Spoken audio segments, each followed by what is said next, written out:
Greetings and welcome back to the Casual Wargamer. Today we're going to take a look at the new chapter approved 25-26 back to front deck box mission deck. I liked the Leviathan deck when it came out. I was a little less inclined with Prior Nexus due to changes and the fact that you could never get hold of a copy. I never managed it. But I'm going to say out right now, I am really impressed with what they have done with the new chapter approved. I'm guessing they didn't want to call it Armageddon to go with the new sort of thing. But, you know, chapter approved will do. So, let's jump in and then I'll give you my thoughts. So, straight away, if you are familiar with the previous deck or two, you will recognise everything that is in here pretty much. The deployments are the same, except now they come in Strike Force, and Incursion. And the only difference here is that in the Strike Force missions, they've shrunk the distances of objectives by, I think it's about 2 inches. So instead of being 12 and 16 from table edges, it's 10 and 14. Not really sure why they've done this. I don't know that points actually made a difference. If anything, I would have, not something I would have worried about if I was Games Workshop for tournaments or regular play. But now, but nothing has changed in your deployments. They're still the same ones that you had in the previous deck. You just have the different scales. Primary missions. So, primary missions, if it will let me pick the deck up, are basically the same as, again, you had in Prior Nexus. The only thing I would say, and this goes throughout the entire deck, is that the wording is different on a lot of cards. They've clarified a few things that were maybe a little bit ambiguous previously, and they've changed a couple of little things here and there. So just because you pull Terraform, don't assume it worked the same as it did before. Always read the card. It's not, I'll be honest, it's not all, and I'll come to this with the secondary objectives decks, but it's not always the best laid out. I will say that. It's one slight gribble for me. These ones aren't so bad, but you are still looking exactly the same. The scoring might be different from what you remember, but your basic concept of what your objectives will be for a game haven't changed. Previously, you had what they just called a mission deck. This has now been changed to Twist, which I think is what it used to be called in Age of Sigmar. And I suppose this is to differentiate from primary mission and mission.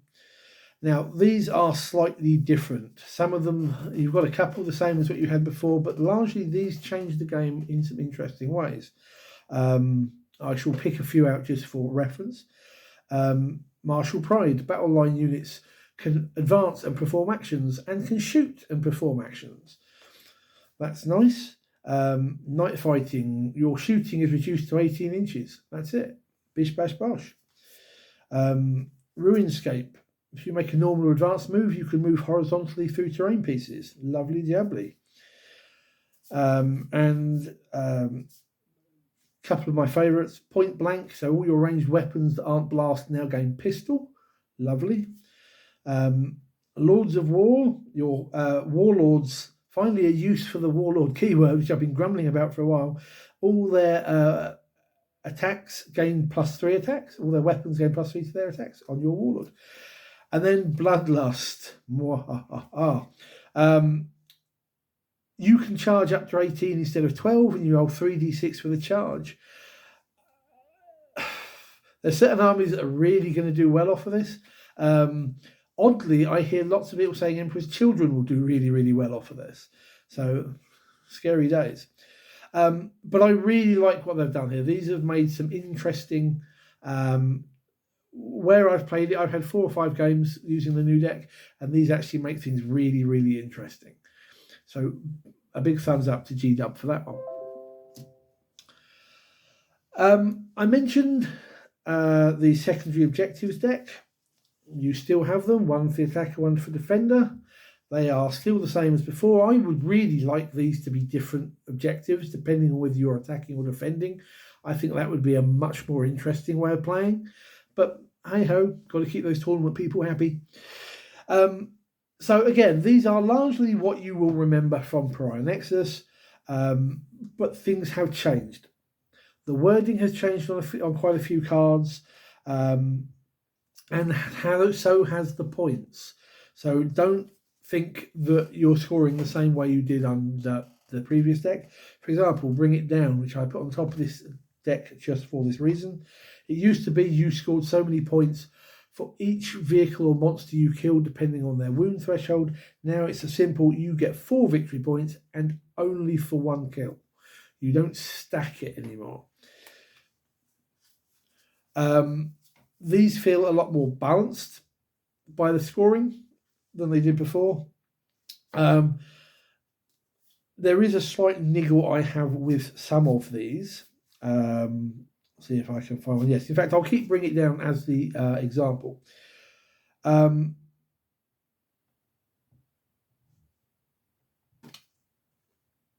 There's 2 sets of scoring on there. Fixed and tactical, as you would expect, obviously. The problem is, where it says fixed and tactical, is it really, really, really, really tiny letters. And the first couple of games, well, I'll say the first looking over this in the first game we had a couple of weeks ago was like scouring through it to see how do you score this, and then finally we realised in tiny letters it says tactical and fixed. So you've got to keep an eye out. I'm guessing you would do anyway, but I'm just sort of saying.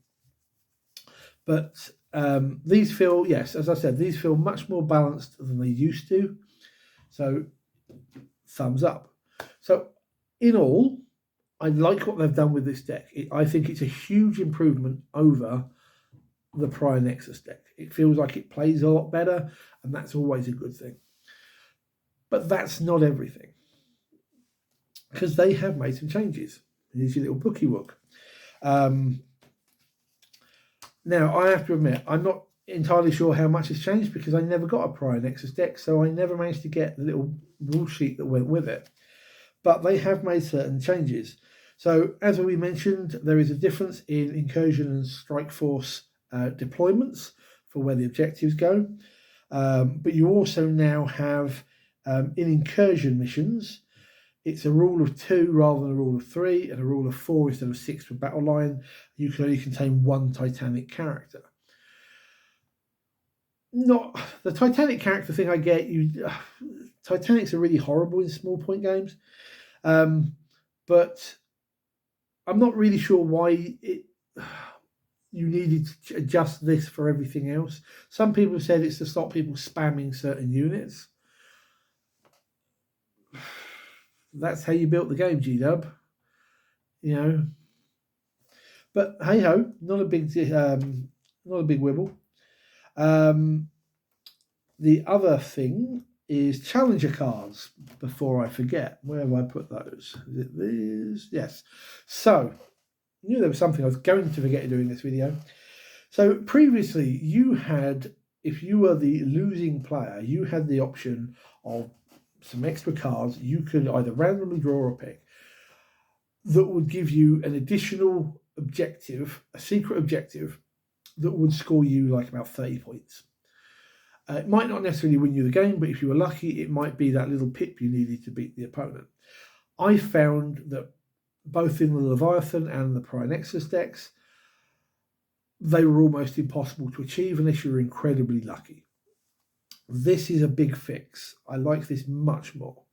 So challengers. So at the beginning of the battle round, we made this slight mistake when we played our first couple of games. We thought it was at the beginning of the player's turn, but then you'd go through this deck really, really quickly. At the beginning of the battle round, if a player is behind by 6 or more points, they randomly draw a card from this deck. Wow. And it contains on it 2 options. You have a 0 CP stratagem and you have a mission.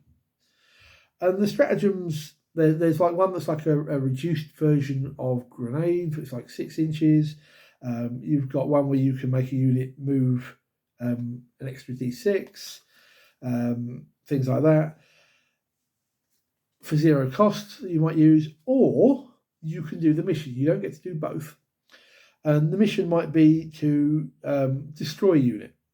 So if you manage that, it might give you 3 points attrition. One unit out of the enemy by the end of the turn, it scores you some points. You have another one here that if your unit is more than 15 inches away from all other units in your own army, you score 3 VP. There's an equivalent one for the opponent's armies. I think it's like 18 inches to score. I think like the same. They're not necessarily going to help you win, but they certainly keep you, it keeps you in the game. You're not just sitting there going, oh, I've lost. It gives you something else that either you can achieve, whether it's giving you that slight edge with the stratagem or giving you some sort of little mini mission to score an extra few points. The only thing I'll say with this is the first couple of games, we did these in secret. So you draw the card and your opponent didn't know what it was. But apparently, we found out after a couple of games, the rule book doesn't say that. The little slip of paper says you draw it. It doesn't say you keep it secret or anything like that. So your opponent knows what you've got. My personal thing would be to say they should be secret. They should be a little. These aren't going to win you anything. You're not going to suddenly seize control of the match. But I think they would be nice little surprises to be able to pull out either pull out that stratagem or pull out a mission that suddenly pops you a few points. I do think because your opponent would know what your little mission could be, they could attempt to intervene. Some people go, that's tactics. I go, well, actually, no, the player is behind by 6 or more points. It's being a nuisance. It's spoiling the fun. I recommend keeping them secret if your opponent will allow you to do so. They would get to keep it secret as well, too.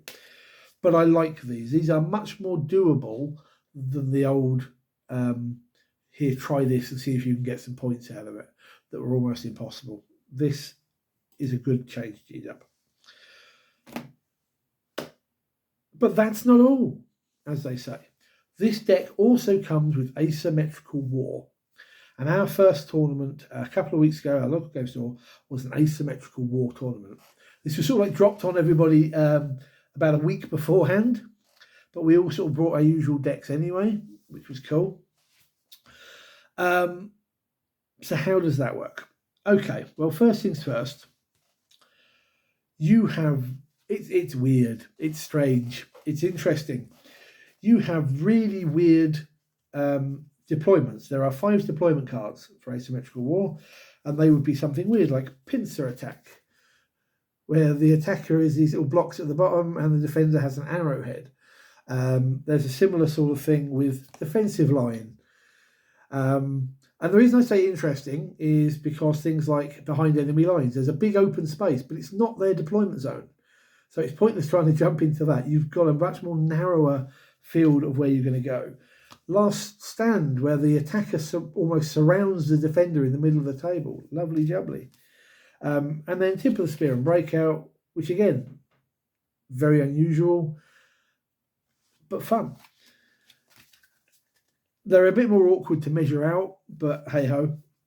But I like these. It's a much more, it feels like more like the old narrative missions or even how Crusade plays with its deployments. Thumbs up from me. You still use the twists, but your primary missions are a separate deck. Now, personally, I don't see why you couldn't combine the asymmetric war detachment deployments and the asymmetric war primary missions in the same deck and just have fun. That would actually be my recommendation. in this, combine them into a single deck and just, play the hell out of it. Have a good fun. Now, these are interesting missions. I'm going to pick out a couple. So you've got Siphoned Power, which is one that I've played. The defender starts on 50 victory points, and the attacker can basically has to do actions on objectives. They don't score them normally. They have to do an action on an objective to siphon those victory points away from the defender. But it depends if you're in your own deployment zone, no man's land, or your opponent's deployment zone, how many points you get. The closer you are to them, the more points you'll get. But the defender can still score objectives and do secondaries to keep bolstering those points up. So you've got to really try.